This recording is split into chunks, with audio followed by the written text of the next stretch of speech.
Iya, akhirnya maksudnya angin meniup gua ke sana. Iya. Iya. Akhirnya Job Sky.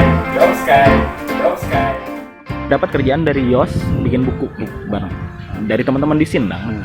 Akhirnya gue bisa ngelewat buku, gue tahu cara kerjanya, gue tahu logika pembagian halaman apa segala macam. Itu dari Zen juga lo belajar juga. Ada basicnya dari Zen. Terus habis itu gue langsung ditawarin sama temen gue, ada project majalah nih, lo mau ngerjain? Oh bisa. Padahal gue baru belajar. Langsung bisa. Jadi tidak sengajaan itu mengantarkan bisa gue ini jadi desainer gitu. Sebenarnya gue nggak ada cita-cita, tapi kalau mau ngomongin cita-cita, emang gue mau jadi pekerja iklan. Kalau cita-cita ya. Tapi emang akhirnya gue kerja di industri periklanan gitu kan. Waktu itu gue baca majalah waktu SMA. Pekerjaan yang menjanjikan di tahun 2000. Menjanjikan. Penulis naskah iklan. Wah, anjir. Ya, waktu itu gue lihat gajinya mulai 3 juta. Dimulai. Jadi waktu itu waktu SMA tuh gue baca majalah. Waktu penjurusan naik kelas 3 itu kan penjurusan kan. Lu IPA atau IPS cocoknya gitu. Itu matematika gue lemah lah ya. Iya. Walaupun sebenarnya akhirnya pas belajar desain, wah matematika harus kencang gitu, karena hitung-hitungannya lebih masuk gitu, lebih banyak. Terus gue baca majalah kalau profesi yang menjanjikan di tahun 2000-an ini adalah profesi baru ya. Penulis naskah iklan. Wah, anjir. Gajinya tuh tahun itu start from 3 juta. Wah, anjir. Kaya nih kalau jadi penulis naskah iklan gitu. Akhirnya itu nancep di pikiran gue harus kuliah periklanan nih gitu. Karena dari SMA udah tertanam tuh. Dari SMA, dari penjurusan itu. Akhirnya gue harus masuk IPS. Terus gue harus kuliah periklanan gitu kan. Gue harus jadi penulis naskah iklan. Gaji gue langsung 3 juta. Kaya nih gue gitu. Statusnya langsung gaji ya. Iya. Ya drive orang kan duit pasti kan. Untuk lo punya cita-cita tuh harus ada drive-nya kan. Nggak mungkin lo harus jadi kebanggaan orang tua.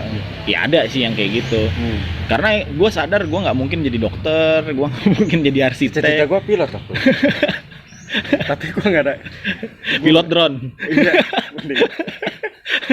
Cita-cita Gitu. pilot.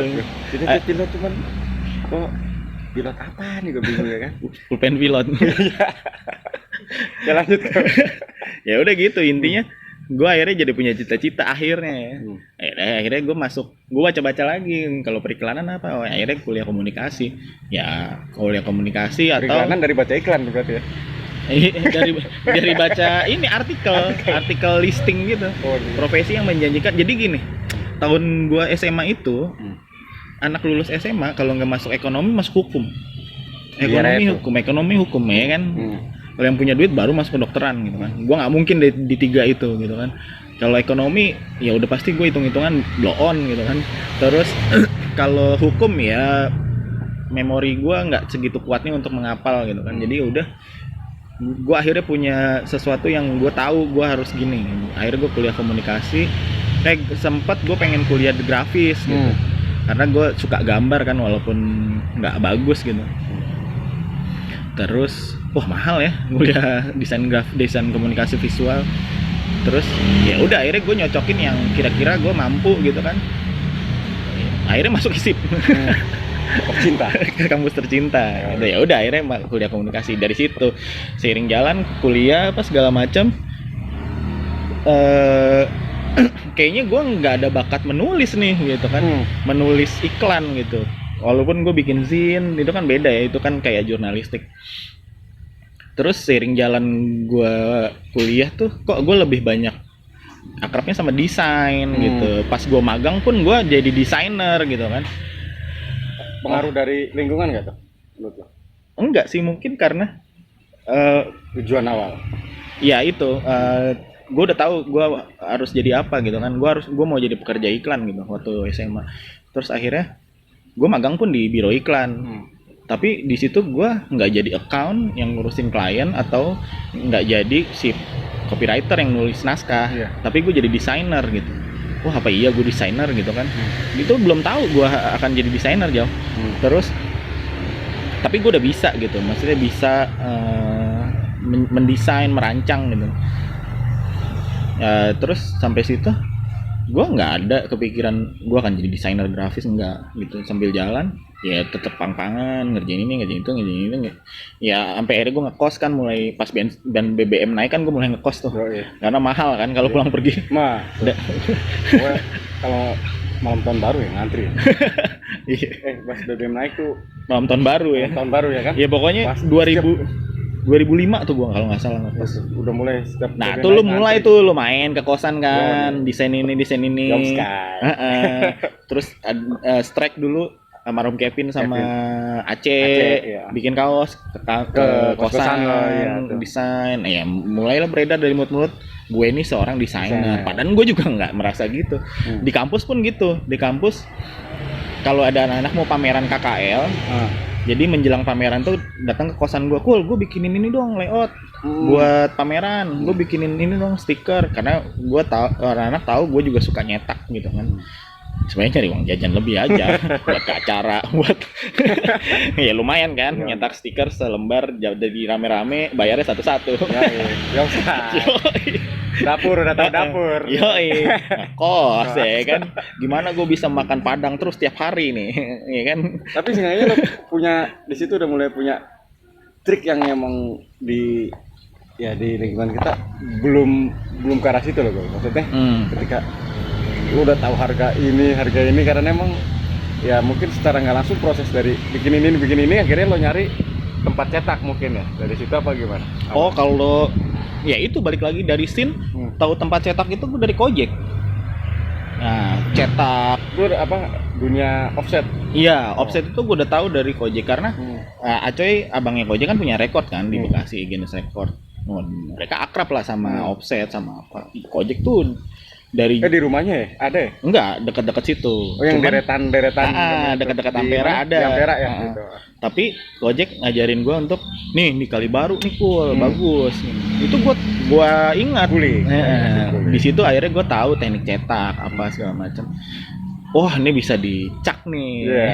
Ngerjain katalog pameran anak-anak di kampus. Nitip ke situ. Bikin katalog berapa? Wah, kalau di Era di Depok print digital segini, gue bedain murahin aja lah 3.000 dikit. Tapi kan kali.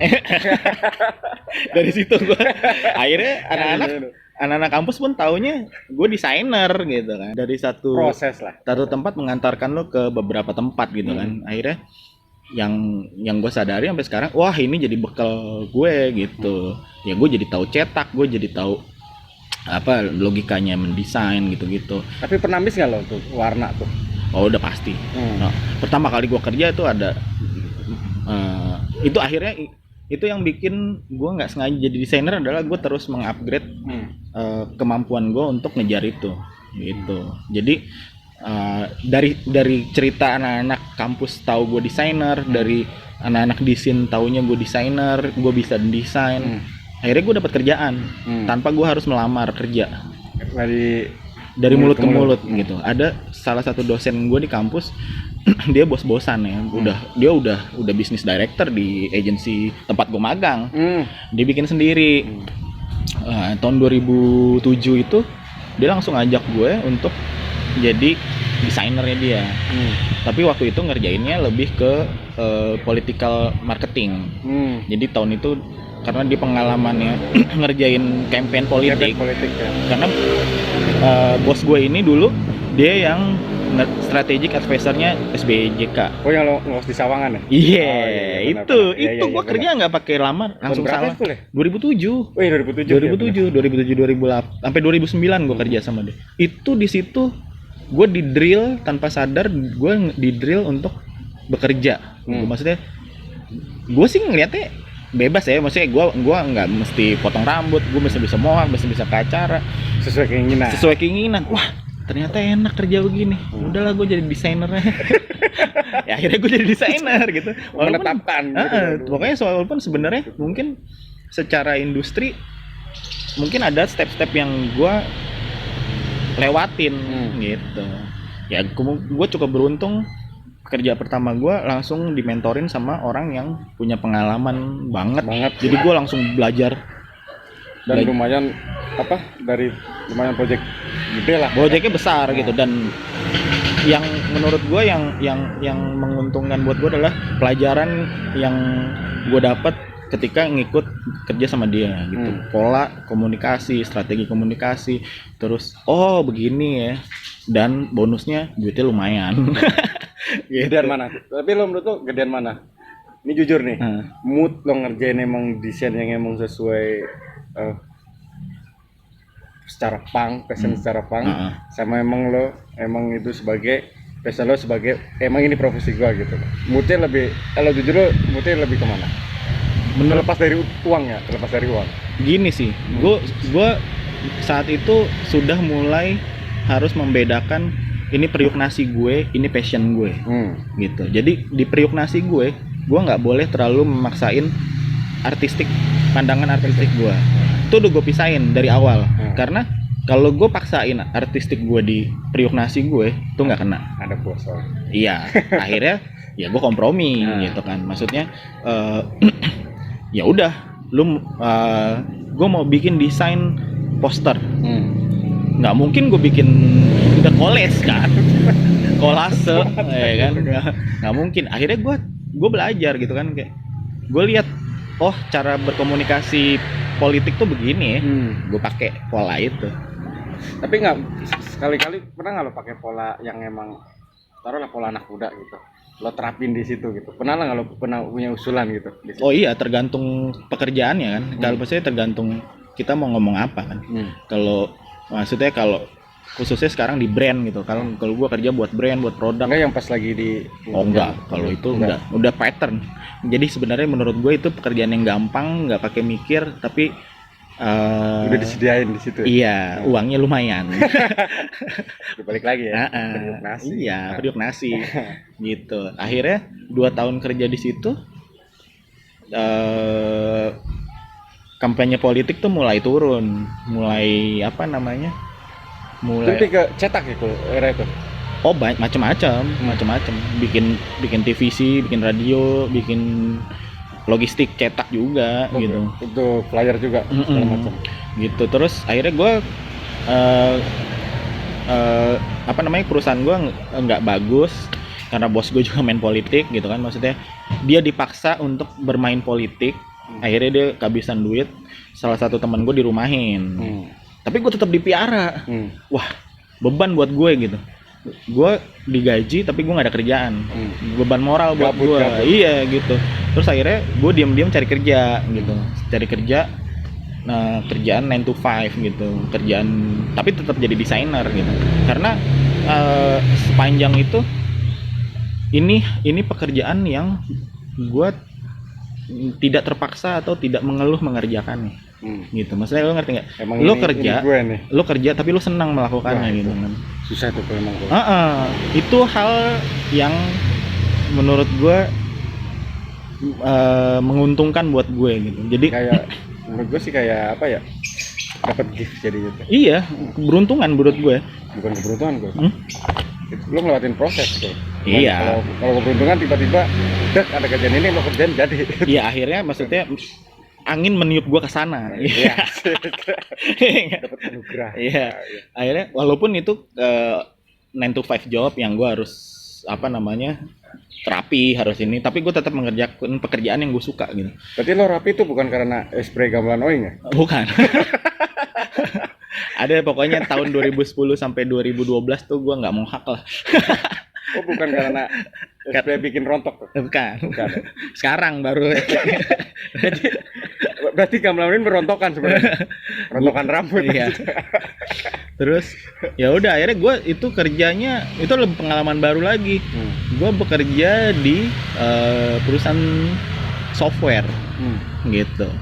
Yang pekerjaan gue adalah bukan ujung tombak kantor ini. Ujung tombak kantor ini adalah sales. Jadi lu tetap di belakang. Iya, kerjaan gue adalah stimulus gimana penjualan sales bagus.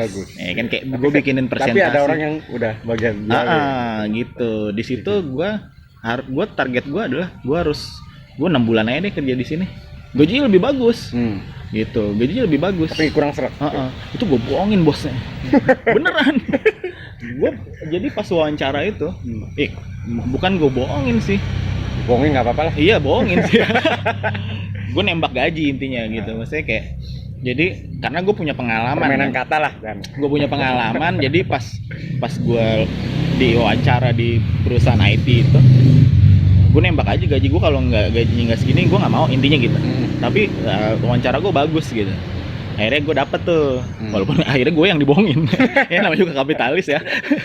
Oh, gue harus dapat gaji segini kalau gue nggak pernah terlambat nih. Iya. Gue terlambat mulu tiap hari, jadi gaji gue nggak segitu. Itu boleh dibohongin, keharusan tuh. Iya. Tapi akhirnya sebenarnya itu bagus lah, maksudnya gaji gue lebih bagus di situ. Cuman cita-cita gue belum kecapai kan, gitu. Akhirnya gue harus pencapaian berarti itu. Enggak, lebih ke gue dulu pengennya jadi pekerja iklan, gitu. Ya tetap ada itunya lah. Tetap ada nyangkut terus. Gitu. Gue pengen pakai kaos aja kerja, gue pengen bebas gitu, gue pengen tetap bisa mohak gitu. Nah, itu. Akhirnya itu berat tuh, Kul. Berat tuh. Jadi apa ya, maksudnya apa yang kita emang masih lakukan ya kan? Contohnya emang harus ada kebutuhan foto, kan kebutuhan foto panggung. Tapi gue harus bisa tetap kerja gitu kan. Nah, itu lo apa? Ngebagi waktu di era lo sebelum merit lebih banyak betul untuk kebantu ngebagi waktu untuk kerja sama lo nongkrong sama masih pas gue early job sih itu anak-anak kan karena gue seumuran ya. Jadi waktu awal-awal gue mulai usia kerja itu anak-anak juga mulai gitu. Jadi kesibukan band itu teralihkan semua gitu. Tapi gue sebagai individu nongkrong di scene atau sesekali datang ke acara itu gue masih seneng sendiri gitu, walaupun anak-anak udah mulai jarang, udah aktivitas yang gue lakuin itu masih gitu, nongkrong ke acara gitu atau nonton gitu. Itu yang istilahnya bikin gue tetap hidup gitu asik. Karena gue kerja 9 to 5 kan gitu. Apa namanya, akhirnya pas begitu, karena di perusahaan IT itu gue 2 tahun lebih. Itu apa, web design ya? Enggak, gue desainer juga. Tapi kerjanya web base. Karena kebanyakan kan email direct email, IDM. Kalau dulu tuh era sebelum internet mungkin ini ya, apa namanya, newsletter atau katalog gitu ya, template kayak gitu. Tapi ini lebih ke web base gitu, bikin promo-promo di website gitu. Tapi ada cetaknya juga karena sesekali ada event kan. Itu akhirnya gue bisa lulus setelah 2 tahun kerja di situ. Gue nggak pakai mikir, gue resign. Nggak ada pikiran apa? Nggak ada pikiran. Intinya nggak ngena lah gitu. Nggak, gue nggak di sini nih. Gue harus kerja di agency.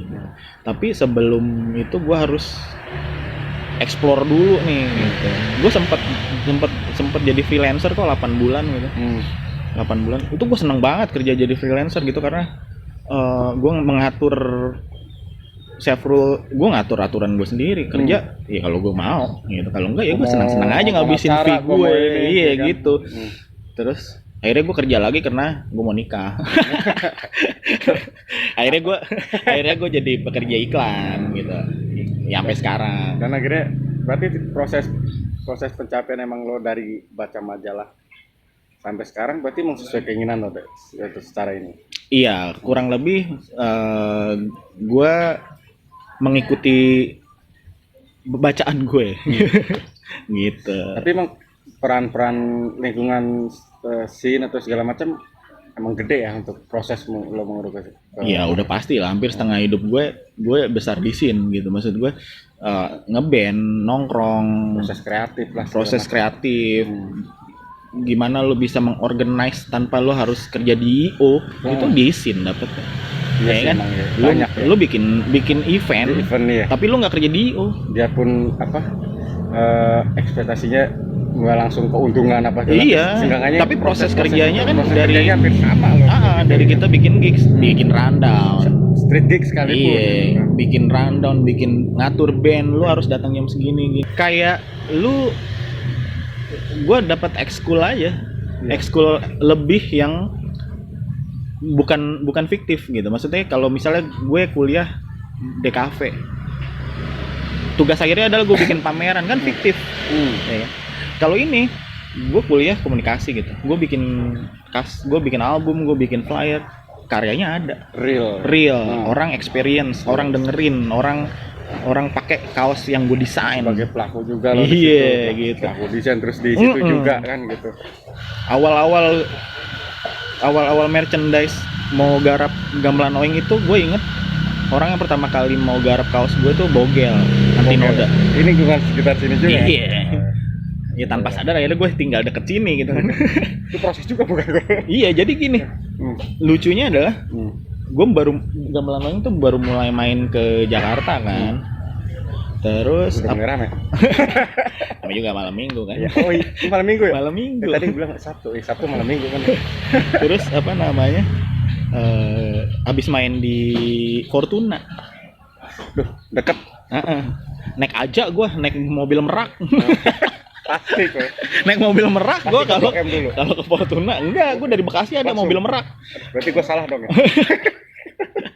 Terus intinya Bogel waktu itu adalah gue baru mulai main di Jakarta kan. Lo nunggu di jembatan tol ya, mobil ya? Iya. Pokoknya kalau Delok 6:30 lewat ya kan, pulang lewat Kalideres. Nggak ada mobil ke Bekasi, udah habis. Kalau nggak giting lagi. Kalau giting nggak balik tuh. Nginep. Kalau nggak Kampung Rambutan paling aman. Rambutan. Kampung Rambutan ada 9B kan. Terus ya udah Bogel nawarin, gue mau naikin kaos lo boleh nggak? Lah silakan aja, emang laku. Ya kan pikiran gue gitu.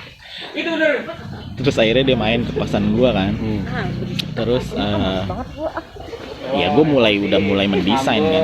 Wow, ini bagus banget. Ternyata di bawah desainnya, terus ternyata lumayan ada yang beli gitu. Banyak tapi.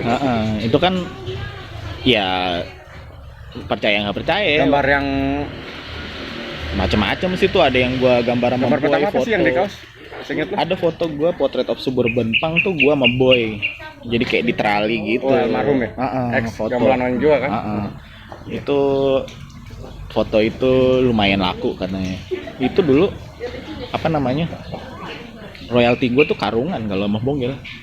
Iya, sampai anak-anak nih kaos. Sisanya kita jual nih buat kalau main keluar kota pakai gitu. Nah, dari situ lo kepikiran bikin, ya lo kan punya rekor juga nih. Yang akhirnya lo dari kesono kemari, terus dari perbincangan sono kemari akhirnya lo bikin rekor. Pertama lo cari bos ya? Bukan punya lo itu? Bukan, itu cari rekor. Itu sebenarnya rekor kolektif. Tapi gue siapapun yang mau aktif ya itu bisa.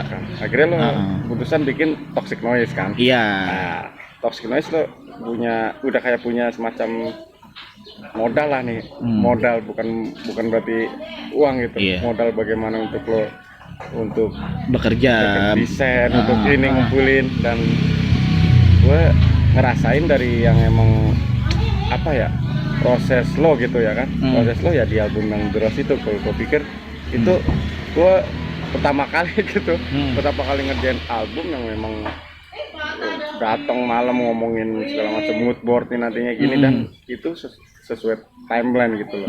Nah lo kenapa lo sampai kepikiran lo coba untuk yang emang pola yang kayak gini, sekalipun di band emang street punk gitu loh. Lo kenapa kepikiran sampai segitu tuh?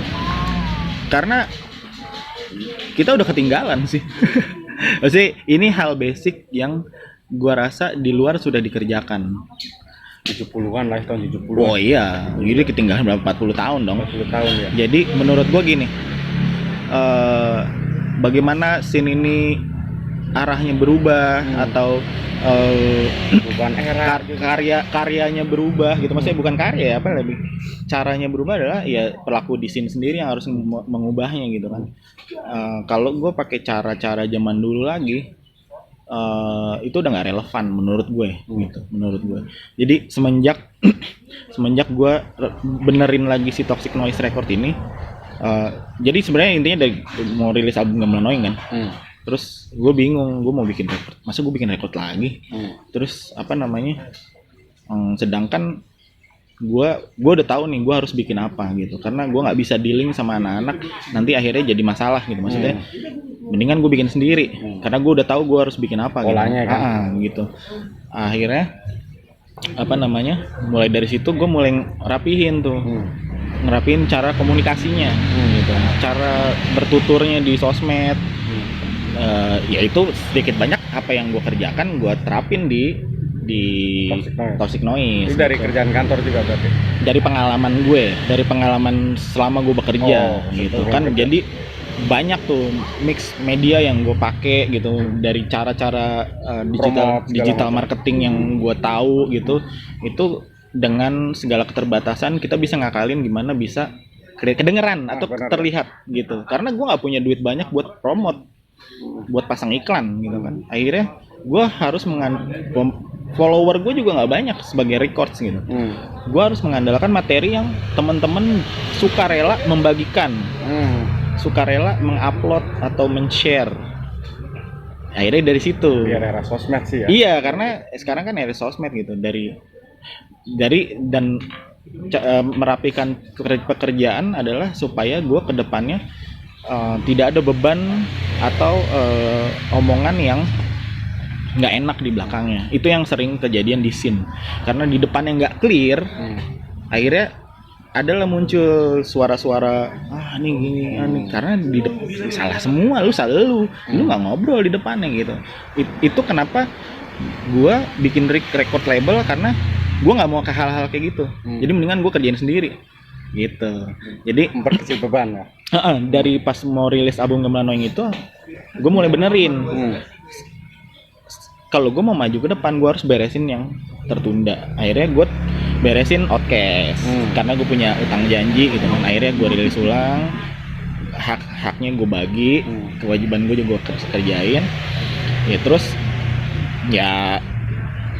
bikin project singkat sama Lips, terus akhirnya bikin Draws.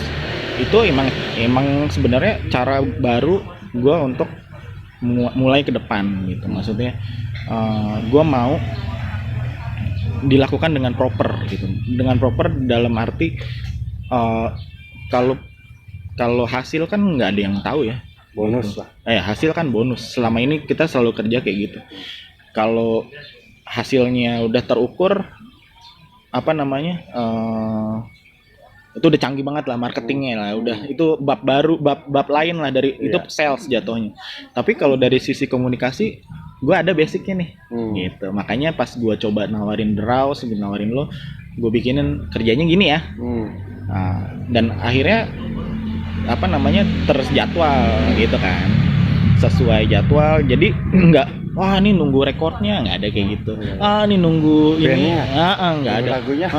Jadi di situ gue bekerja gimana semuanya beres di depan, walaupun ada beberapa yang dibayarnya belakangan gitu, kayak fotografer gitu. Itu tuh gue ngobrol dari depan, gue udah clear Koy sama Ekoy kan, karena Gamelan yang dibantu sama Ekoy. Ini gue ada project lagi ngerjain Draws, projectnya kan gini. Tapi lu tahu kan, ini projectnya kecil. Kalau kecil kan ada ya, kecil tuh di bawahnya kecil. kecil. Iya, incup. Jadi Ekoy di situ udah santai deh jalan. Nah, untuk desain sendiri gede juga ya peran fotografer di situ ya. Oh iya, pasti gitu. Tapi kan malah udah mikirin dari mood board dari yang awal pikirin gitu. Iya, karena gini, sebenarnya cara kerjanya adalah si bandnya punya apa nih, gitu. Nggak mungkin gua ngarahin band kan, soal karya kan. Terus pas ya lu kasih tahu judul albumnya gini, gue langsung mikir, wah relevan nih sama gue. Gitu. Oh ini bisa gini, gue langsung kepikiran beberapa alternatif visual menurut pengalaman gue gitu kan, cara bekerja gue gitu. Setelah gue tahu tracklist lo gitu, gue baca, itu gue langsung bisa bikin plan gitu. Jadi sebenarnya ya balik lagi ini keberuntungan, maksudnya kita ketemu, maksudnya ini semuanya match gitu, pas gitu. Wah musiknya pas nih, tema yang lo usung juga pas. Gue ngajuin beberapa visual kan sebelum kita foto sesi kan. Idenya satu begini, idenya yang kedua begini. Ya akhirnya kita sepakat untuk jalan yang kedua. Jalan bet. Ternyata lo upload kan di Facebook. langsung stimulusnya apa responnya rame tuh. Oh. Karena satu lu udah lama banget nggak keluar, terus foto sesi gitu kan. Nah maksudnya, wow berarti ini hal baru yang kayaknya berhasil gitu, berhasil bikin orang nengok gitu. Iya. Maksudnya apa? Ada sedikit apa? Plan yang emang sebenarnya emang udah di plannya harus begini kan? Iya. Ya, mungkin ya sosmed membantunya. Iya. Gitu kan. Maksudnya gini. Kalau gue dari records kan gue nggak pasang promote ya, nggak pasang iklan gitu untuk menyiram ini ke netizen gitu. Tapi menurut gue di masa yang lesu ini bagus tuh. Maksudnya jualannya bagus, terus apresiasinya dari scene bagus. Maksudnya diomongin sama orang bagus gitu. Maksud gue apa yang kita kerjain kayaknya berhasil gitu, efektif gitu. Ya PR-nya adalah tinggal jualannya aja gitu kan. Itu orang depan. Itu bab lanjutan lah. Tapi sebenarnya yang dari planning ini beberapa orang yang harus dibayar itu udah kebayar. Jadi kayaknya ada apa namanya ya itu plan awal untuk dari ini untuk budgeting untuk produksi lah. Untuk produksi, untuk jadi ketika gue ngelihat cara kerjanya emang harus diseriusin karena ini udah menyangkut banyak waktu orang gitu kan. Iya, menyita banyak waktu orang apalagi gitu. di usia emang udah usia kerja yang udah kebencar sama keluarga. Iya, kalau ngomonginnya secara industri ini sangat kecil ya. Iya, tapi awalan. Tapi kenapa kalau kita nggak coba mulai kerja yang serius gitu supaya bandnya bisa dapat di depan, terus yang bekerja di ngikutin ini bisa dapat semua, kita bisa bikin sesuatu kolaborasi. Menurut gue ini udah oke kok. Tapi lo bakal seriusin kan nih Toxic Noise yang gue kepikiran nggak untuk seriusin lah nih, emang kayak semacam side project buat hidup lo gitu? Mungkin akan ya, tapi ya itu kebentok balik lagi kalau waktu dan modal. Waktu dan modal. Tapi modal dulu apa waktu dulu kira-kira? Modal dan waktu.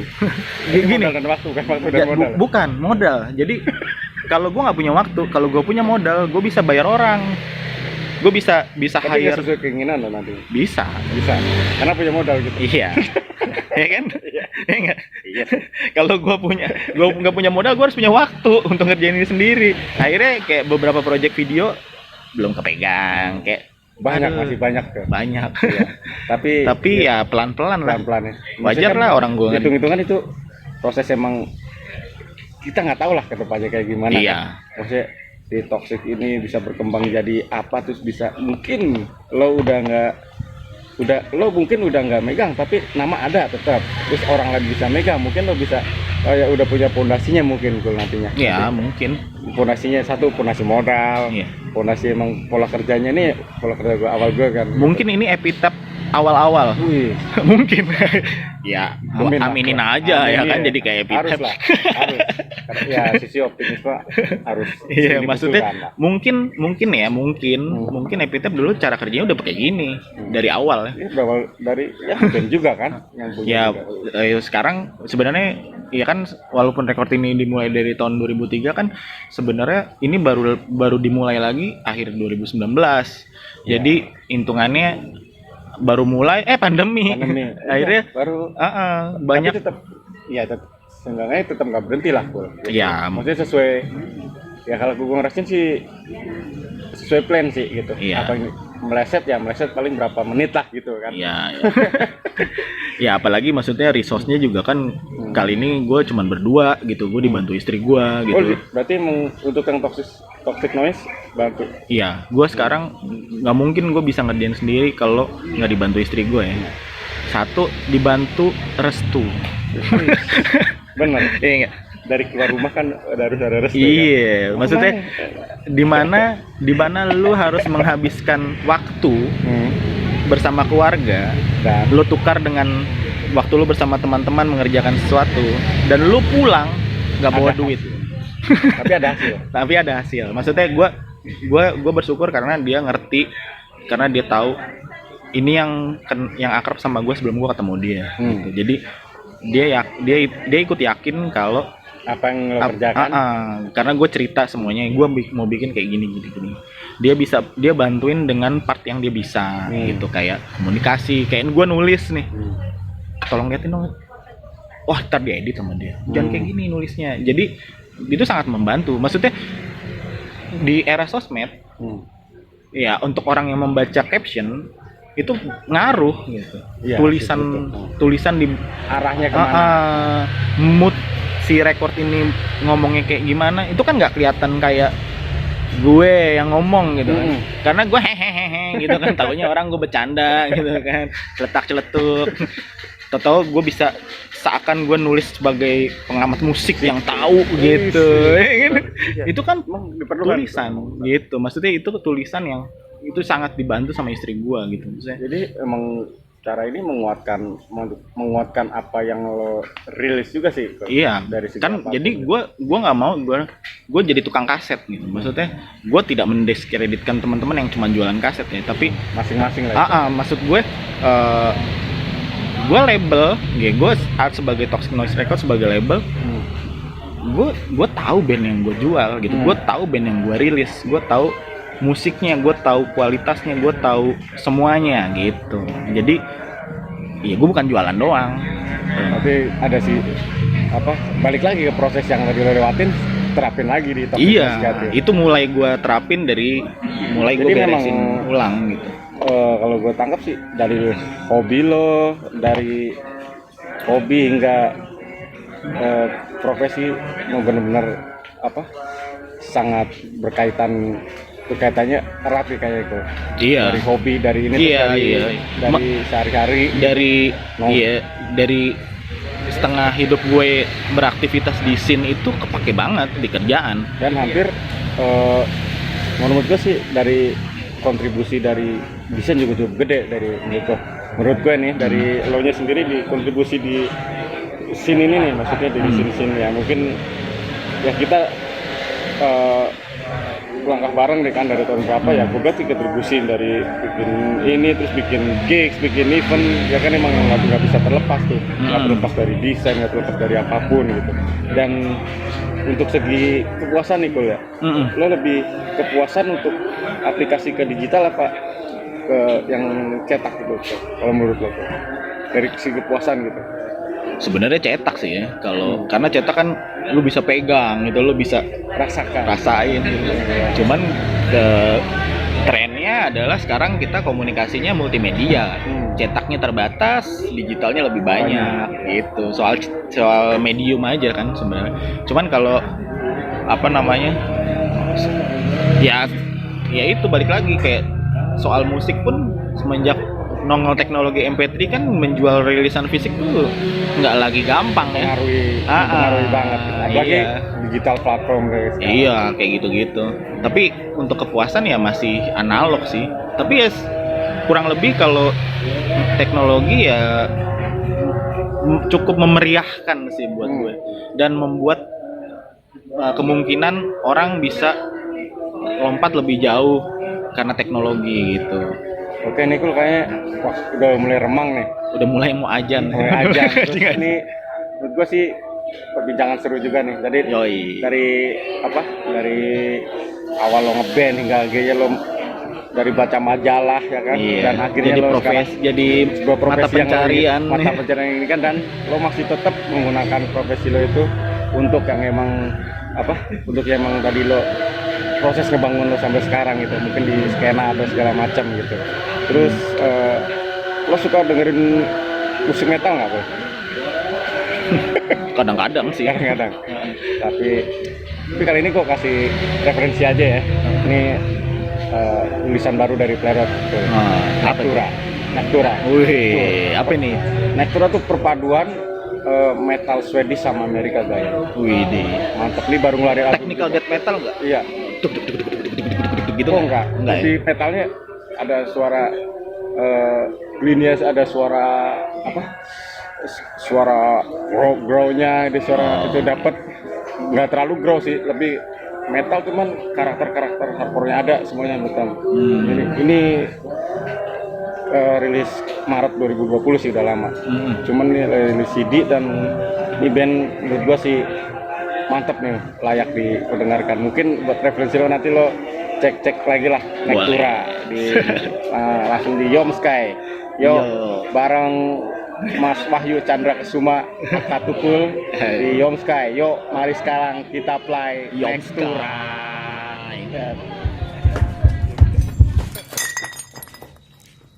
Anjing!